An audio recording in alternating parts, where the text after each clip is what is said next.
Social media पर भले ही भारतीय users made in India social media की मांग जोरों शोरों से करते हैं, लेकिन हकीकत में वे मेड इन इंडिया ऐप को इस्तेमाल करना ही नहीं चाहते। इसका ताजा उदाहरण है हाइक स्टिकर चैट ऐप, जो महज 2 साल के अंदर ही बंद हो गया।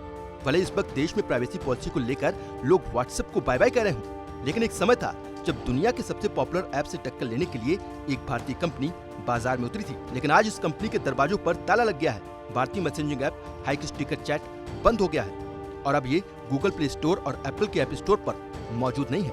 हाइक स्टिकर चैट के सीईओ केविन भारती मित्तल ने इस ऐप को बंद करने की घोषणा की। उन्होंने ट्वीट कर कहा कि आज हम घोषणा कर रहे हैं कि हम स्टिकर चैट को बंद कर देंगे। हम आप सभी को अपने विश्वास के लिए धन्यवाद देते हैं। हम आपके बिना यहाँ तक नहीं पहुँच सकते थे। आपका सारा डेटा ऐप में डाउनलोड करने के लिए मौजूद होगा। शुरुआती दौर में हाइक को लाखों लोग इस्तेमाल कर रहे थे और औसतन प्रत्येक यूजर ऐप पर 35 मिनट का समय दे रहा था, लेकिन ऐप कंपनी की उम्मीदों के मुताबिक सफल नहीं हो पाया।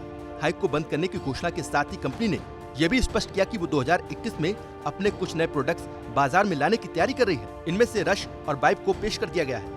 रश एक गेमिंग प्लेटफॉर्म है, यहाँ यूजर्स कैरम और लूडो का मजा ले सकेंगे।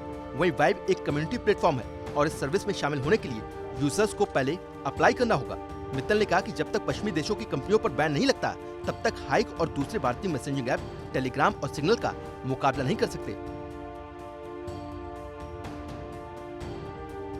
हाइक ऐप दुनिया की number 1 messaging app company WhatsApp को टक्कर देने बाजार में उतरी थी। 2016 में पहली बार इस कंपनी ने ऐप स्टोर में दस्तक दी थी। अगस्त 2016 में इसके रजिस्टर्ड यूजर्स की संख्या 10 करोड़ पहुंच गई थी। इसकी शुरुआत भारतीय एयरटेल के प्रमोटर सुनील भारती मित्तल के बेटे केविन भारती मित्तल ने की थी। स्टार्टअप के रूप में इस कंपनी को खोलने में लगभग $1.4 बिलियन की लागत आई थी। भारतीय ऐप होने के चलते बड़ी संख्या में यूजर्स ने इस पर अकाउंट बनाया। इस ऐप की खास बात यह थी कि ये 10 क्षेत्रीय भाषाओं को सपोर्ट करता था।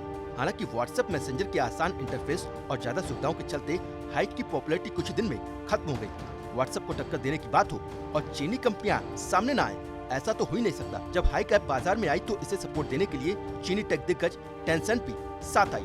टेंसेंट ने हाइक को कई टेक्नोलॉजी उपलब्ध करवाई। इसमें जापान की सॉफ्टबैंक ग्रुप ने भी फंडिंग की थी। पिछले साल भारत और चीन के बीच हुए सीमा विवाद और बैन किए गए ढेरों विदेशी ऐप्स के बाद से स्वदेशी ऐप्स की डिमांड काफी बढ़ी है। वहीं हाल ही में व्हाट्सएप की पॉलिसी अपडेट करने के ऐलान के बाद से यूजर्स दूसरे मैसेजिंग ऐप्स पर अकाउंट बनाने लगे हैं। इस बीच made in India messenger app Hike का अचानक बंद होना वाकई हैरान करने वाला है।